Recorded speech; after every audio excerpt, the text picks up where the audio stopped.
भारतीय हिंदू हैं, भारतीय मुसलमान हैं, भारतीय सिख हैं, भारतीय आदिवासी हैं, उनमें लड़ाई नहीं होती।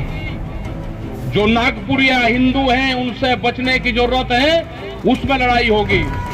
ये लिखते हैं गाड़ियों के ऊपर हिंदू, आप भी लिखो भारतीय हिंदू।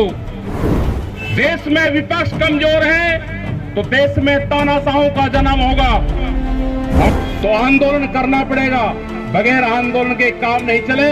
आप यहाँ की तारीख रखो, जिस तरह से दिल्ली को घेरा गया था, बनारस भी देश के प्रधानमंत्री का घर है। ये 3 मंदिर बचाएं, हम गांव के शिवालय बचाएंगे। ये निर्णय भी आपको सबको लेना है हिंदू की भी, क्योंकि बनारस की धरती पे बहुत बवाल हो रहा है। यहाँ पे भी, यहाँ 2 तरह के हिंदू हैं देश में। जो देश में भारतीय हिंदू हैं, भारतीय मुसलमान हैं, भारतीय सिख हैं, भारतीय आदिवासी हैं, उनमें लड़ाई नहीं होती। जो नागपुरिया हिंदू हैं उनसे बचने की जरूरत है, उसमें लड़ाई होगी। आप भी लिखो अपने गाड़ी के ऊपर, क्योंकि जिस लड़ाई में, जिस युद्ध में जिस हथियार की जरूरत होती है, उस हथियार का हमको इस्तेमाल करना पड़ेगा। ये लिखते हैं गाड़ियों के ऊपर हिंदू, आप भी लिखो भारतीय हिंदू।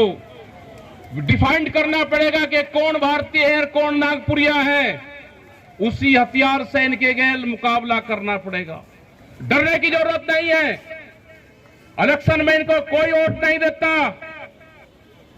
देश में विपक्ष कमजोर है तो देश में तानाशाहों का जन्म होगा।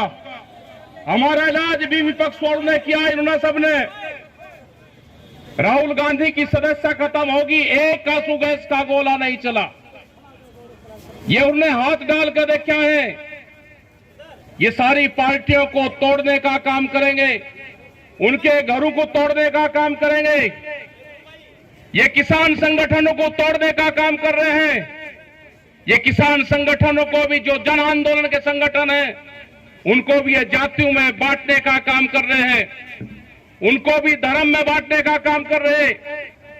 ये बांटने का काम करने वाली सरकार है, इनका मुकाबला इकट्ठा होकर करना पड़ेगा। यहां पे भी विपक्ष ने भी एक गठबंधन बनाया, उसको भी कसम खानी होगी कि 18 महीने की हम जेल अगर काट सकते हैं तो इनका मुकाबला होगा, घर में लौटने से इनका मुकाबला नहीं होगा। ये सोचते हैं कि ये आंदोलन से हमको वोट भी मिल जाएगी, एक लाठी ना लगे और वोट भी इनको मिल जाए। हमने कोई इनका ठेका नहीं ले रखा कि हम सत्ता का परिवर्तन करेंगे। हम अपनी जमीन बचाने का काम करेंगे, अपनी जो जमीन हमारे कब्जे कर रहे हैं इनको बचाने का काम करेंगे। हमारा सत्ताओं से नहीं है, जब तक विपक्ष आगे नहीं आएगा हमारी जिम्मेदारी नहीं है। ये डरेगा, ये बेडरूम में घर पे सोएगा, इनको कसम खानी होगी कि बेडरूम में नहीं सोना, अगर अपने घर में भी सोना है तो बरामदे में सोना है। खाओ इनसे कसम। जेल एक नहीं जाता। आंदोलन की बात करते हैं, यहां पे गांधी विचारधारा के आश्रम पे कब्जा कर लिया, जेल नहीं गए, किसी पर लाठी नहीं लगी। जो लोग वहां पे रह रहे थे उससे बड़ी बड़ी पुरानी बिल्डिंगें यहां पे है। यहां का डीएम का आवास होगा, यहां का कमिश्नर का आवास होगा, बहुत से आवास होंगे जो दूसरे लोगों के हैं, आज भी उनके मुकदमे चल रहे हैं, उनको कोई खाली नहीं करवाएगा। बहुत बिल्डिंग होगी यहाँ पे जो दूसरे लोगों की होगी, वे खाली नहीं होंगे, लेकिन एक विचारधारा पे लाठी है। ये समझने की जरूरत है कि आज जो इनका आरएसएस का जो पूरा प्रोपगेंडा चला हुआ है वह है कि देश में 2 साल में चिन्हित करो कौन नागपुर विचारधारा की सहमत है और कौन नहीं है। जो उस विचारधारा से सहमत नहीं होगा उनके बच्चों की नौकरी नहीं लगे, उन पे मुकदमे होंगे। सारे मंदिर, सारी संस्थाएं बीजेपी और आरएसएस के कब्जे में होगी, लेकिन बोलने वाला चाहिए। आप बोलोगे नहीं तो कुछ नहीं होगा। आज इनका गया है, कल दूसरा जाएगा, परसों तीसरा जाएगा।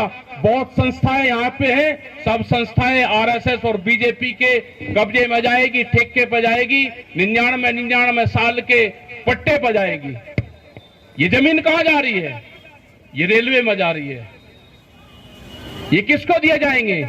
रेलवे की जमीनों पे पूरा टारगेट है कि इन पे होटल बनेंगे, बड़े बड़े मॉल बनेंगे, ये बड़े बड़े उद्योगपतियों को दिए जाएंगे।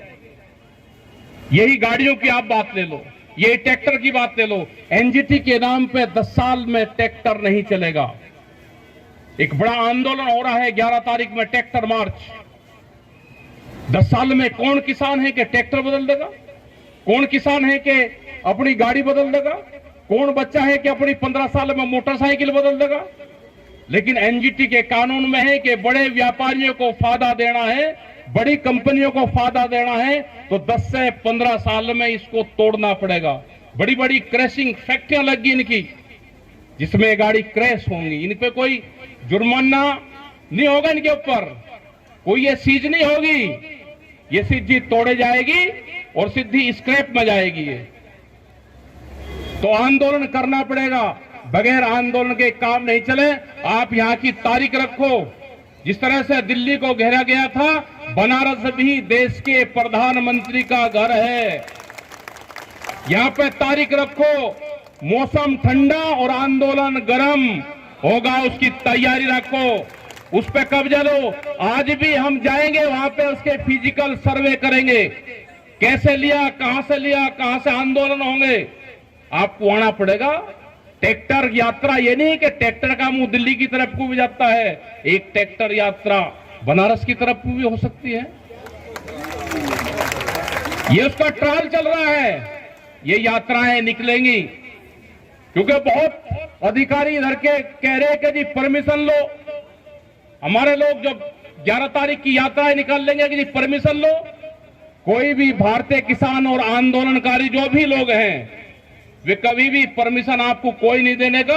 परमिशन लेने की आंदोलन में जरूरत नहीं है। आपने बता दी कि आंदोलन होगा तो आंदोलन होगा, परमिशन कोई नहीं देगा आपको। मतलब ये परमिशन देंगे, 20-20 विभागों की रिपोर्ट लगेगी, आपको परमिशन दे देंगे कि हमारे यहां पे आप आंदोलन करो।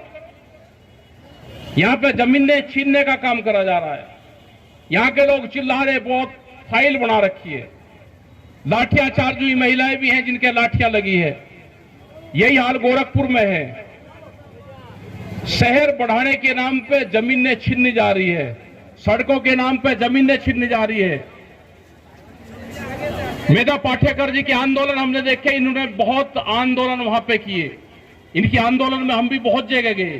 तो ये जितने भी लोग हैं, डॉक्टर सुनील हो, मेधा जी हो, ये जितने भी लोग हैं, ये आंदोलनकारी लोग हैं। आंदोलन से बगैर ये देश बचेगा नहीं। संविधान बचाना है तो आंदोलन में जाना पड़ेगा, नहीं तो ये संविधान नहीं बचता, न ये देश बचता।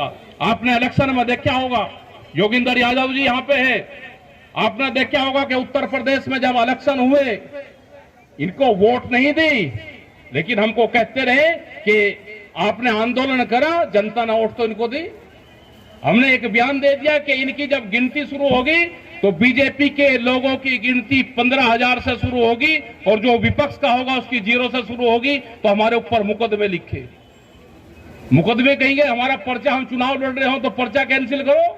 लेकिन हमने दिखाया मुजफ्फरनगर की धरती पे, ध्यान से सुन लेना सब लोग, मुजफ्फरनगर और शामली में 9 सीटें थी, पहले 1 विपक्ष के पास थी और 8 बीजेपी पे थी, और अब 8 विपक्ष पे है और 1 बीजेपी पे है। हमने कहा कि जिस आदमी को भी चुनाव लड़ना है वो 100 ट्रैक्टर और 1000 आदमी पहले लेकर गिनती पर चले जाना, वो चुनाव जीतेगा, नहीं तो आपको हराने का काम करेंगे। ये किसी को नहीं मानते, ये देश के संविधान को नहीं मानते, इलेक्शन कमीशन को नहीं मानते, देश के कानून को नहीं मानते। तो इनका मुकाबला आंदोलन से होगा। हम कोई पॉलिटिकल पार्टी के पक्षधर नहीं है किसी के भी, क्योंकि संयुक्त मोर्चे में भी जो लोग चुनाव लड़ने छुट्टी लेके गए, उनका बुरा हर्ष हुआ। चुनाव लड़ने का जिसका काम है वो लड़े, हमारा नहीं है, वो जाए अपना लड़े। इसको आंदोलनकारी लोग आंदोलन करते रहे अपना। ये देश आंदोलन से बचेगा, बगैर आंदोलन के देश नहीं बचेगा। आप तारीख रखो, अगर आपने ये जो गांधी स्मारक की जमीन है, जो सर समाज की जो जमीन है, सर सेवा संघ की जो जमीन है, आपने अगर ये बचा ली तो आपने पूरे देश के मंदिर को बचा लोगे। पूरे देश के मस्जिदों को आप बचा लोगे, पूरे देश के जो संस्थान हैं उनको आप बचा लोगे। नहीं तो 2 साल का इनका टारगेट है कि पूरे देश के मंदिरों पे कब्जा करना है। ये 3 मंदिर बचाएं, हम गांव के शिवालय बचाएंगे, ये निर्णय भी आपको सबको लेना है। हम भारतीय हिंदू हैं, हम भारतीय मुसलमान हैं, यहाँ पे भारतीय सिख है, वो कभी नहीं लड़ेगा। लेकिन जो नागपुरिया है वो लड़ेगा, उससे बच के रहना। उनकी तादाद बढ़ती जा रही है, उनको चिन्हित करना। ये भी चिन्हित पर लगे हुए हैं कि कौन हमारी विचारधारा से सहमत है और कौन नहीं है। लेकिन आप भी चिन्हित और अपनी विचारधारा को भेजने का काम करना। अपने गांव में जाओ, अपना संगठन बनाओ और आंदोलनों की तैयारी करो। मौसम ठंडा और आंदोलन गर्म होगा, उसकी तैयारी आप करना। धन्यवाद। जय हिंद, जय भारत।